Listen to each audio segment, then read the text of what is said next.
And welcome to Zoom with Czarny. Today is Thursday, March 2nd. I'm Dustin Czarny, Democratic Elections Commissioner for Onondaga County. And this is my weekly interview show.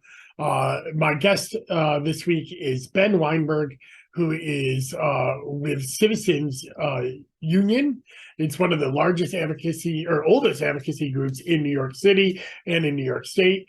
They did a white paper recently on the moving of elections in New York City to even years. And we have a great discussion, not just about that, but about how that might be extrapolated for statewide elections as well. So we're going to have a great chat. We're in the middle of designating petition season right now. That started on Tuesday. I'm back at the Board of Elections after a very, very, very brief and mild battle with COVID. Mainly, I was just in isolation, but we're back at the office and we're getting things ready. So as people are going door to door, please keep that in mind, that they need your signature to get their candidates on the ballot for this fall's election. So please make sure that you sign for them. And, you know, of course, it's your right not to sign for them as well. And ask them who they're passing for, so you'll know who you're signing for. And that's what's going on right now. So I want to get back to my interview with Ben Weinberg of Citizens United on the moving of New York City elections to even years and how that might possibly work statewide as well. Enjoy.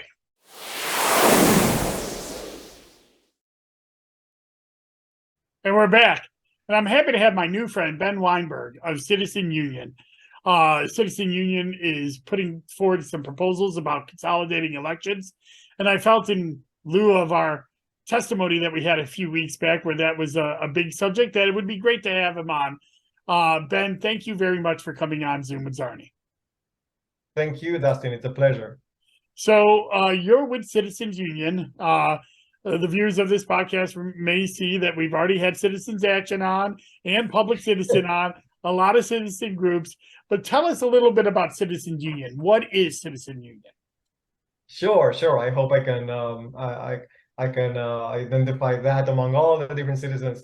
So Citizens Union is a good government group based in New York City, and it's quite an old good government group. In fact, we're celebrating 125 years this year. So we are back to 1897. The roots of the group and the organization is really in the the movement to fight the political machine of that time, Tammany Hall, corruption, the kind of big party bosses, and we try to continue that legacy by advocating for political reform, to open up the political process, to have election reforms, make it easier to vote, increase competition in our electoral process and political system, as well as having a stronger mechanism for ethics oversight, regulation, and city and state government, a more robust campaign finance system, public campaign finance system, getting money out of politics, and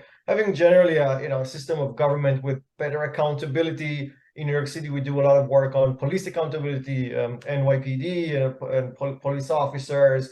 So really pushing for a more open, transparent, honest, and strong democracy in New York. And Ben, how did you get involved? What's your background? How did you get involved with Citizen Union, and why did you choose this work? That's a very good question, Dustin. I was personally always intrigued by I think both democratic, the structure of democracy and local municipal elections. As a kid, I remember there was in my neighborhood there was a park without any sidewalk. So I with the encouragement of my mom, I wrote a letter to the mayor, I guess, or the municipality, just asking for a new sidewalk. And it's really one of my earliest memories. I remember getting an answer, getting a letter back in the mail from the mayor, which shocked me that a kid could do that. So having this connection to local government and local politics has been around for years. And I got involved with Citizens Union First as an intern, was involved in what was it, 2017, I think. And then I joined, I did my graduate school. After my graduate school, joined the team 4 or 5 years ago. Well, that's great. And what is your position with them now? I'm the director of public policy. All right. So speaking of public policy, Citizen Union just came out with a white paper, I believe, or a version of that about consolidating elections in New York City. And then we're going to talk about the state consolidation stuff as well. But let's talk about that. Why do you think, what is the gist of this paper? What are you asking New York? And I believe this is New York City has to do this. It's not the state legislature. It's New York City has to do this. And why what are you hoping to accomplish?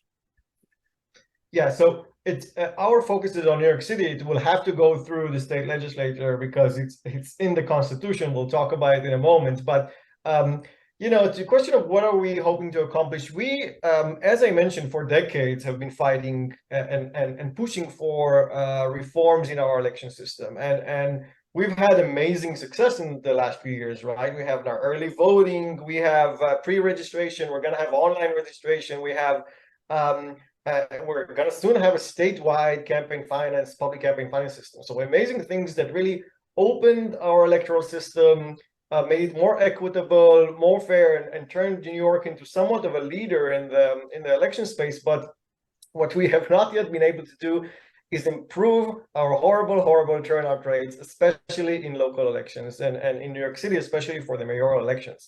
So when we finished the 2021 big mayoral election in New York City, it was the most kind of engaging and I would say interesting election we've had in a generation in New York, because the majority of city government was term limited. The mayor was an open seat, super interesting, and a lot of interest and money flowing to the election from all around.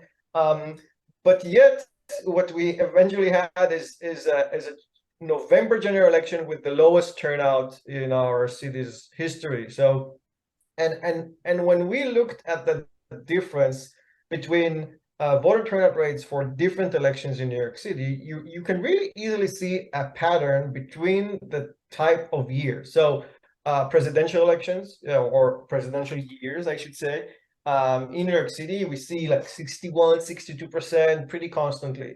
Gubernatorial or midterm year, we see turnout rates that fluctuate depending on how competitive the race is. So we move between, we had in 2018 48%. Last year we had 38%. But the mayoral race is just, the mayoral turnouts are just like dropping every year. It's a pretty sad story. And again, we hit this record low in 2021 with 23%. So what we wanted to see here is how can we make real transformative and lasting change in turnout rates for local government, because we all know how important local government is. Yeah, so let's talk about the mechanism for how this would have to happen, right? I guess I was under the impression that New York City is such a weird design, that the state legislature actually has, and the state constitution has claims on a lot of their charter responsibilities. And I think a lot of people may know how ranked choice vote came about in New York City was a charter change with the New York City charter.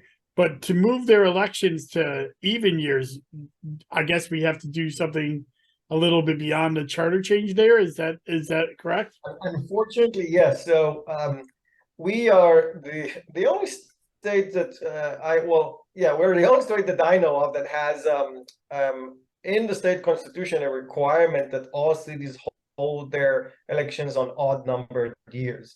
Funny enough, how I told you our group is 125 years old. One of the first in the declaration of principles when the group was set up back then, they congratulate the state for moving their election to odd numbered years. So So it was. We are now trying to fix that mistake of way back then, but it was inserted to the state constitution way back in 1894, and we've been kind of stuck with that since. And the state constitution now says that all cities in New York must hold elections for city offices on the November of odd numbered years. And New York City is that, and Buffalo and Syracuse and all our cities are required. So what we are proposing, and I'll talk in a bit about kind of why we think it's worth the effort, but we are proposing a long-term vision of an important change that will have to go through the state constitution to amend that provision that requires cities to hold their local elections on odd numbered years. So you would want to amend the Constitution, not, and again, it would affect all cities, but you wouldn't be forcing all cities to move to odd number years or even number years, or would you? So, our focus was New York City. And because that's where we are, and that's, our research was based on New York City turnout. And there are various ways to go about it. You can theoretically just change the word odd number to even number in the Constitution, and then all cities will have to change, and they can choose what even number they want to hold their elections in, like they do today with odd number. But you can do it in a variety of ways. You can change it with giving some power to local government or to the legislature to set the political calendar, or you can, theoretically, you can just remove that sentence altogether and let every city choose its own path. Other states that have done that and cities that have done that went through different path toward that change. How I mentioned before, Hawaii, for example, has in its state constitution a requirement to hold it on the November of a presidential year, all elections. But other states have it in state law. Some states leave it to the cities to decide. So there's a variety of ways to do that. But we should remind the viewers about how arduous it is to change the New York State Constitution. This is a long process. It has to be voted on in a single legislature, and then it has to be voted on again in another legislature, a subsequent legislature, and then it is brought before the voters.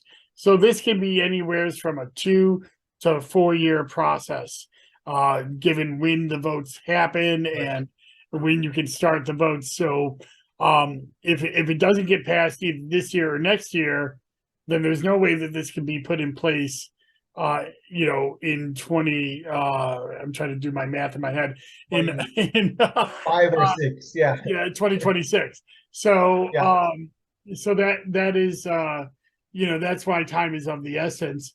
Right. Now this kind of leads into another discussion that seems to be happening, and those who watched my panel's testimony a few weeks back, it dived into this, even though it wasn't really part of the budget. But also there is a move to do, other elections, not just city elections, but town elections, county legislature elections, county offices elections, in even number years as well. And we'll get into the nitty gritty about why that won't mean no elections every year. We'll talk about that next. But where's it, this seems like an aligned interest for Citizens Union. Is this something that your organization is working on as well?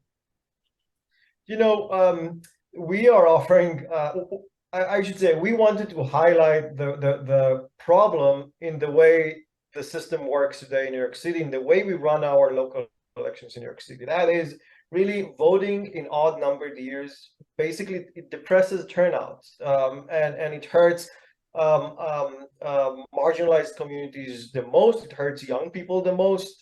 It depresses turnout and increases participation gaps in elections. So our aim was to highlight that and to show how this could be changed for New York City. It stands to reason that the same points that I just made, the fact that moving elections to even numbered years, meaning moving them to the November of a high turnout year, would help to raise turnout and to reduce their participation gaps. And there are other benefits for it, I think, and we'll probably talk about for maybe administration and the kind of voter fatigue. But it stands to reason that that would help other jurisdictions. And in fact, the trend that we've been seeing around the country is focused not only in cities. We see localities, we see small cities and big cities, and we see smaller jurisdictions moving their election to on-cycle. A place like California passed a law a while back that says that every political jurisdiction that holds their local election in what we call off-cycle, right? So not aligned with a November of even-numbered year, if that political jurisdiction has a voter turnout that is lower by more than 25%, then the state's turnout in a gubernatorial year, they automatically must move to a even numbered year. So we see that trend in different types of local governments around the country. We didn't take a position on villages and counties and places outside of New York City because that's our focus was about the city. But the logic, I think, remains. So I kind of wanted to talk about this because I'm actually, I think there's an assumption that everybody I bring on this program, I'm in favor of these proposals and I'm trying to put these out there. And when really I'm just trying to have a discussion, and especially about this proposal, because I do have some concerns about ballot length. But because we all talk about voter turnout from year to year, which is a bigger concern than what I'm about to bring up. But we see at least a 7% drop off from a top of a ticket to the bottom of the ticket. And if we move more elections or all elections to 1 year, or 2 years out of the 4-year cycles, then the ballot length is going to get longer and the ballot drop off is going to be continue to be a problem. And that is a problem because I want to keep people, choosing in every election. What do you say about ballot drop off? Are you worried about that if you would move New York City elections? How do you address that concern? Yeah, that's an excellent question, Dustin, and I think it's a legitimate concern from a lot of people that deal with elections year after year and that think about these things. And we had that same concern when we started investigating and looking into this process, because we all know that it's a fact that longer ballots lead to higher ballot drop-off rates, and it's also a fact that consolidated elections have more offices on the ballot and therefore longer ballots, and therefore I'm not going to say there is a higher ballot drop-off rate in consolidated election. However, what we have seen in other cities that have made that switch, so moved from odd numbered years to even numbered years, is that despite an increase in the voter drop-off for down ballot races, there was a way larger increase in the total vote for that same down ballot races. So, for example, in Baltimore, that's a great example of a city that switched. They had an increase of about for the controller, which was the lowest down ballot races after they switched. They had 13,000 more people who did not make it to the controller position, but 178,000 more voters that did make it there, right? And we have a few other examples from other cities like El Paso and Phoenix, where really down ballot races like local judges or ballot proposals, we just basically have a net gain of more voters for the top of the ticket and for the lower positions on the ticket.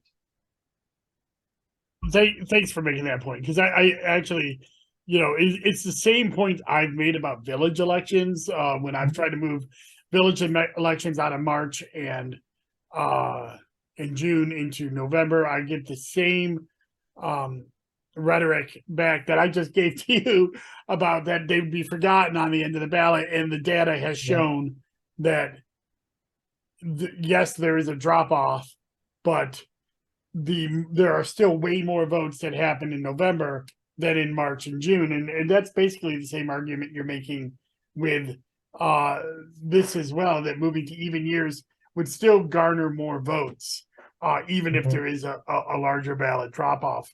One thing though that I have felt like those who are pushing this proposal have put forward that, oh, it's going to save a lot of money, and I don't actually believe that. And my theory is this: because unless we do change the Constitution on how judicial races are done, and constitutional county office races, your sheriff, your clerk, your DA, those races, along with the judicials, run for full terms, no matter what. They don't run for vacancies. And so what does that mean? That means wherever they land, they're running for a 4-year term, and or in the cases of judges, 10 to 14 years, depending on the type of judge. And that means that there will always be an election every year, unless those are addressed, as well as cities, if we're talking about the statewide proposal. But even inside the city of New York, I believe the judicial elections would also end up in that category. So I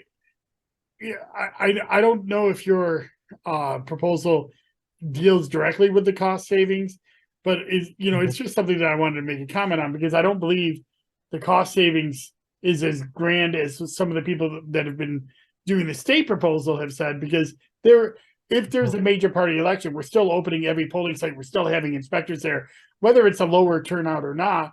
The ballot length actually doesn't save us any money whatsoever. Right. Yeah, that's a very good point, and I think the cost. And by the way, I make that point also for when I speak with folks, they immediately want to know, wait, will that save us money? Will this save us money? And I actually think in New York City it will save us money. I'll tell you in a second why. But I keep saying, you know what? Even if it saves us money, that's not the point. We have to invest in democracy. That costs money. So we don't say like we don't say let's not fund more poll sites because that will save us money, or let's not fund in New York City public campaign finance because that will save us money. So democracy costs money, and we should invest in it. To your really good point, the situation in New York City, I think, is slightly different because you mentioned countywide, but in New York City, the question is whether we have citywide elections. So we don't always have citywide elections.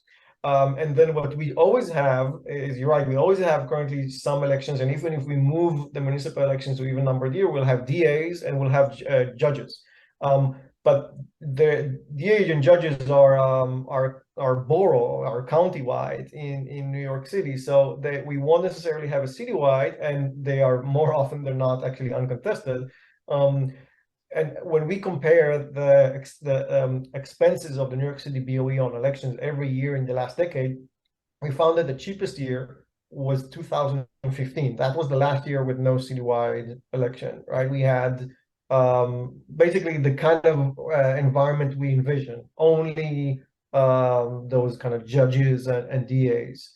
And the next cheapest one after we started early voting was 2019, which was also this kind of off year. And we just had a special election for public advocate, and we had a ballot proposal. So we did have a citywide election, and it was still cheaper than others. But I agree that that's not the kind of leading argument for me. But by the way, Dustin, I know it's your podcast, but I also wonder if you think it would help administrators, just election administration. Mike Ryan, I heard him say last year that he, in one of the testimonies, he said they feel like they're in a perpetual state of elections. So, our thinking is that, okay, you give also election officials a year off. I know what you're saying. It won't be a complete year off, but you give them some time to kind of rest and maybe think about the next big election. I understand what you're saying about that, and believe me, as somebody who has ran through 3 elections last year, a June primary, an August primary, and a November election that had a hand count that went to December 21st, I also feel like I'm in a perpetual election and just have gotten started to catch my breath, and we're about to go into petition season. So we do have a full-time calendar. It's one of the reasons why, when people say, oh, well, you won't have to work all the time. Well, we still have registration to do. We still have, equipment testing and cleaning to do. People have no idea how much time goes into elections. I did want to touch on the village election issue too. This is, again, something that came up in my testimony, but I think it's something that is actually I actually would like to see. Well, you know what? Before I go into the village elections, I want to go back to ballot length, because that is a argument that actually there is an argument for moving at least some of the elections to even years, because the ballot length on even years is actually lower than the ballot length on odd years. So if we wanted to even out, so to speak, there is an argument that the odd years are overstacked, and we should be moving some of those offices to even years. And I've said that we should be looking at the high population offices, such as countywide offices that can move. We know that DA, clerk, and sheriff can't, but comptrollers and executives can, and also the county legislature that run, and have their whole county running. That runs their billions of dollar budget. That should probably be decided by as many citizens as possible. Again, I know this is a New York City proposal. We've talked about that, but talking about, outside of New York City, would piecemealing something like that, do you think that that's while we're waiting for the constitutional effects to get into place, is that something that we should be looking at? I definitely think there's, again, as I mentioned, I think the same points, the same benefits are likely to be seen in village elections and the kind of elections that you mentioned. And that is the benefits that we've seen in our research in New York City. So that is a way higher turnout, first of all, and an electorate that actually reflects the demographic makeup of the population, all right, in terms of or reflected closer to the demographic makeup, right? So that in terms of age, in terms of race, in terms of levels of income, so you'd probably see the same things there. And I really think that, or I agree with you that taking this piecemeal approach will be helpful. This is a big goal, and I think moving it slowly helps to gather support. Now, what we know from surveys that have been conducted around the country is that this is actually a pretty popular policy all around. Like if there's a survey showing that 70% support among voters, and that, by the way, is among Democrats, Republicans, and independents. And every time we've seen this come before the voters on a ballot proposition, it always passes. And passes with pretty high levels of support, right? 65%, 75%. So I think normalizing that idea across the state, meaning that we can move elections to November and to even numbered years, and that people like it. And it's not that horrible for, it won't destroy our election system. It won't the ballot won't be too long. So people have a lot of fears from the unknown, and incumbents have also, fear the unknown electorate. So definitely, I think doing the same change in various jurisdictions across the state would help us build the support and kind of demystify that policy change. So great. I mean, thanks. So let's talk a little bit about village elections, mainly because that's my pet peeve.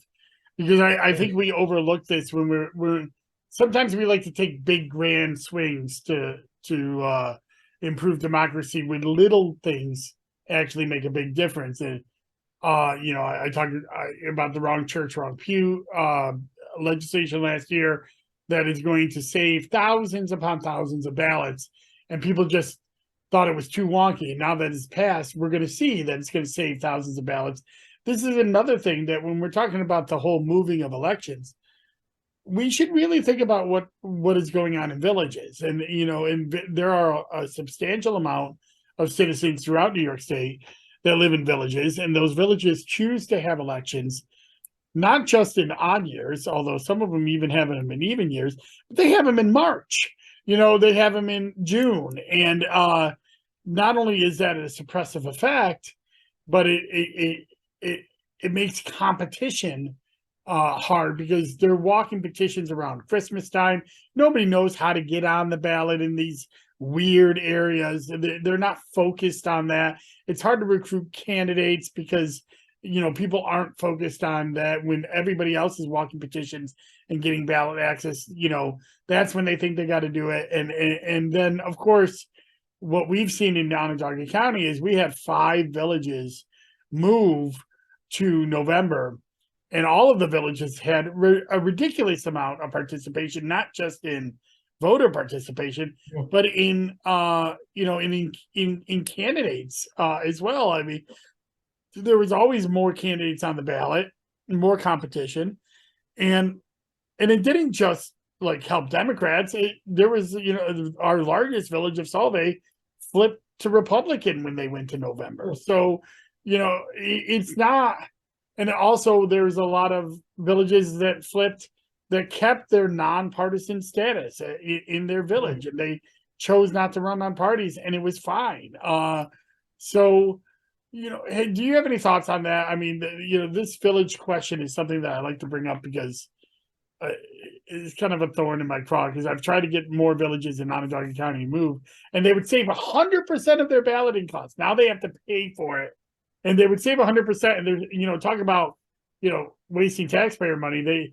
They specifically waste taxpayer money to have less people involved in their elections. So, all right, that's my soapbox, but I'm going to let you talk about it.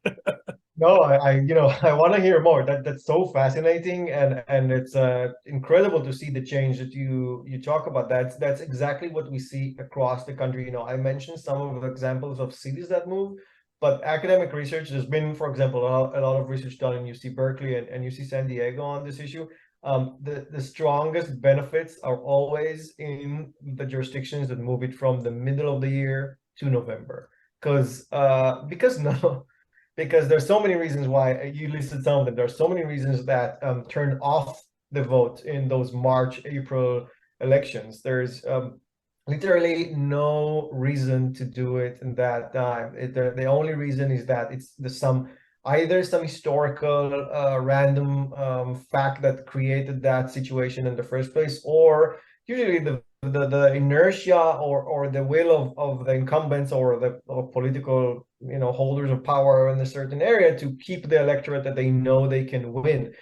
And in a certain case, I would say in a certain moment, we have to consider that excuse me, we have to consider that a form of voter suppression. I mean, it's we keep doing a form of election, a type of election that we know only certain people in the population and a very, very small minority of the population goes to voting. In fact, the New York Voting Rights Act, John Lewis New York Voting Rights Act, that passed last year, the VRA, includes a provision that provides the courts the power to move the date of regular elections to be concurrent with elections to higher offices, so to November of usually even numbered years, if a political subdivision, and that could be a village or any kind, is found to be disenfranchising voters. And actually, an earlier version of this law that didn't eventually pass included this provision where, if the vote, kind of similar to what I mentioned before with California, if the voter turnout was at least 25% lower than the presidential turnout in the same jurisdiction, then that's an evidence for voter suppression or denial of the right to vote. So I think even the state legislature is slowly starting to recognize, and state law slowly started to acknowledge the fact that the election date has a huge impact on turnout, and we should consider that an impact on the right to vote. Amazing. Well, Ben, we're getting towards that time period where I like to end the podcast because people stop watching. I'm definitely going to have you back on as this legislation progresses and anything else that Citizen Union is working on. But I always like to end this podcast with the catch-all question of what haven't we talked about? What is something that you want to talk about, whether it's about you, your dog, whatever, or something that Citizens Union is working on, or even anything with the main topic of our Zoom. What haven't we talked about that you want people to know? Oof, that's a great question, Dustin. We haven't talked about so many things. But you're gonna have to pick one though. I want to say one thing about this specific. Can we continue with specific topic? Just one absolutely. Because I think, you know, I've worked in the last few years with student groups and high school groups and tons of young people around how to make it easier for them to vote. We had the legislation last year that requires now on-campus poll sites and a lot of interesting ideas. And the amazing thing about this proposal, I think, is that it just really shifts the average age of the voter, the median age of the voter. So you get just a younger electorate. More young people will join our cohort of voters every year, which is what we all keep saying that we want to see. Especially especially adults like us complain that young people don't show up to vote. And here we go. This is something that in New York City could lead to a 5-fold increase in turnout for 18 to 29-year-olds. So it's I think is a proposal for a lot of people to get behind, especially young people, because it's a way in to get more of our young New Yorkers involved in politics. Again, amazing. Ben, where can people find Citizen Union online? Citizensunion.org, or on Facebook or Twitter, and we also published Gotham Gazette, which is an online publication on policy and politics of New York. That's a publication of Citizens Union Foundation. So citizensunion.org or gothamgazette.org. And I didn't know you published. I've been on Gotham Gazette, so I didn't know that you published that. All right. Well, there we go. Now you know. Yes, it's a publication of Citizens Union Foundation. All right. Well, thank you so much, Ben, and thank you for joining us on Zoom with Czarny. And it was a pleasure, and I hope to have you back soon. Same here. It's been a pleasure. Thank you. And that was my interview with Ben Weinberg of Citizens Union. A great interview. I really enjoyed having him on, and I'm looking forward to having him on in the future as this discussion about moving of some elections to even years continues. So now this week, yesterday I released my supplemental testimony for the New York State budget hearing process. As you remember, a couple of weeks ago, I testified. Several senators asked for questions that we ran out of the 3-minute time period to be able to answer. So we always promised to provide those answers, and I did so. And I put it up on my website. You can check that out at dustinczarny.com. This weekend on the weekly walk, I will be talking about the village of Manlius, the village of Fayetteville and Manlius, among other villages, but those are the villages that we run at the Board of Elections are having village elections this March, and so I'm doing a little preview of those. I did Fayetteville last week, and now Manlius this week, and then going forward, on next week's Zoom with Czarny, I'll be having Joanna Zenise. She's with the Brennan Center. Brennan Center is a great organization, one of my favorite organizations. So I can't wait to share that interview with you. And then next Tuesday on Commissioner in the Car, I will be doing a Commissioner in Car as well. So check that all out. And again, you can see everything at dustinzarny.com. You can subscribe for free. I'll never have ads. I never take any money for that.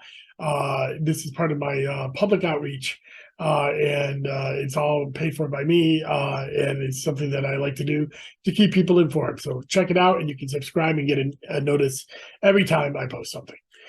Take care and enjoy the rest of your day. Bye-bye.